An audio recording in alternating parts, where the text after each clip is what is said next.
Didascalenophobia, the phobia of going to school. I know it seems silly, but do you blame those who have it? School used to be a place of safety. However, nowadays, schools are more like gun ranges than ever before. You hear about it all the time. School shooting in California, Colorado, Texas, Florida, and sadly many others. A CNN article written in July of 2019 states that over the past decade, there have been over 180 school shootings in the United States. Whether you haven't experienced a school shooting firsthand, you most likely have a connection to one, whether it be through a family member, friend, or even a mutual friend. I can say the same for myself. I am from Parkland, Florida, a small suburban town in South Florida in which most people have never heard of. But on February 14th, 2018, one of the safest cities in Florida became famous for the shooting at Marjory Stoneman High School. I attended Marjory Stoneman my freshman year of high school alongside my two sisters who were seniors at the time. In the middle of my first semester at school, my parents and I decided that I would switch to a smaller school, opposed to MSD, which has almost 1,000 kids in every grade. In January, I officially switched schools, 5 weeks before the shooting. I remember the day of the shooting vividly. It was just a normal Wednesday until my last period of the day.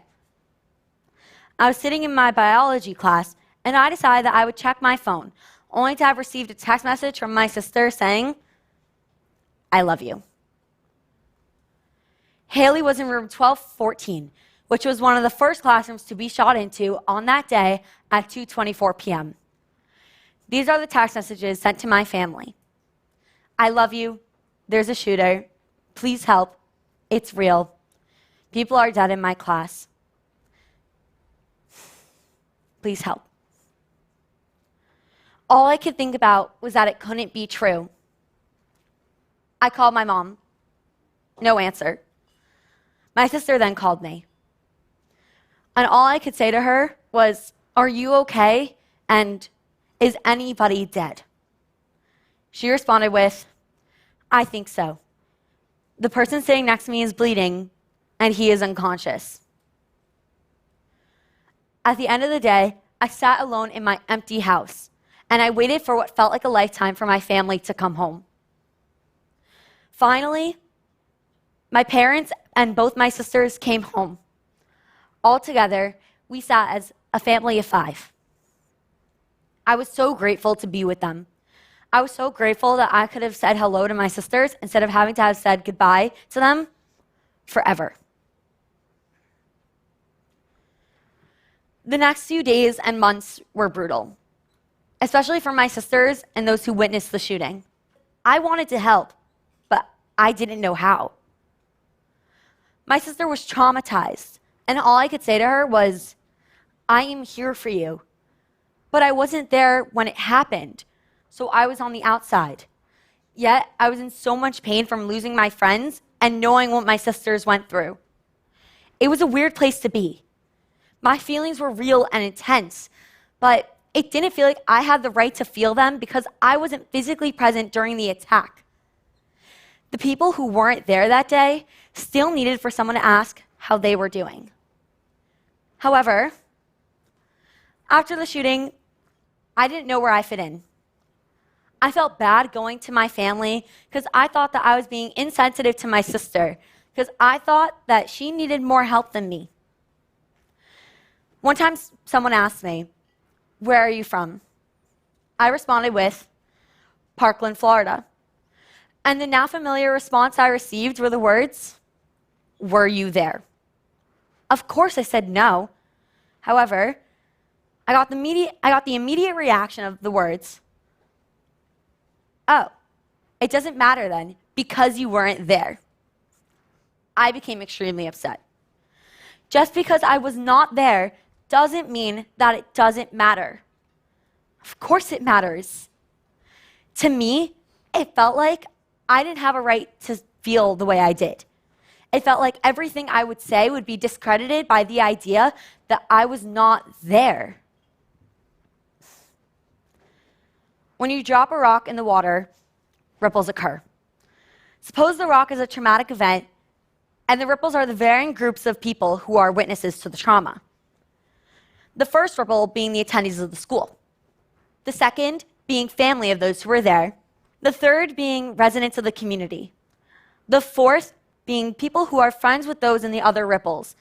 And the fifth being anyone who heard or saw the trauma on the news and was affected by it.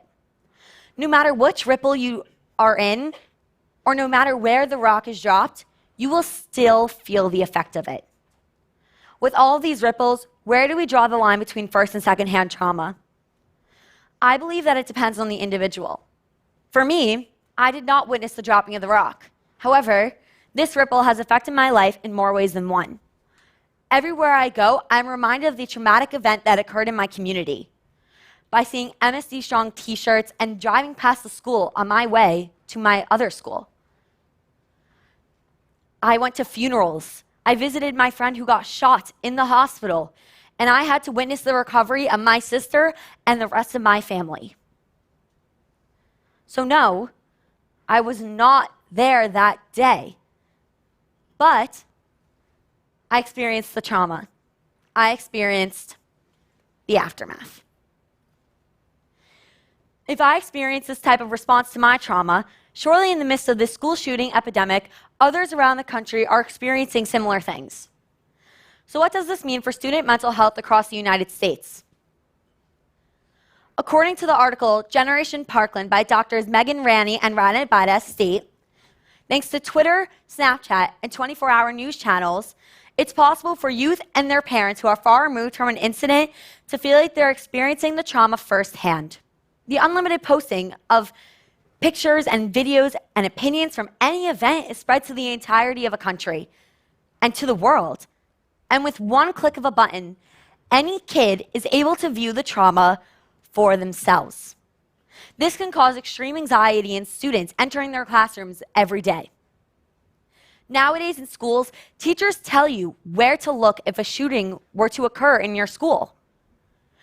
This can cause students to focus less on the if it were to happen, but focus more on the when it happens. It presents students with irrational fear like didascalenophobia. No matter who you are or how you are connected to a trauma, you deserve the right to heal. Everyone deserves to heal.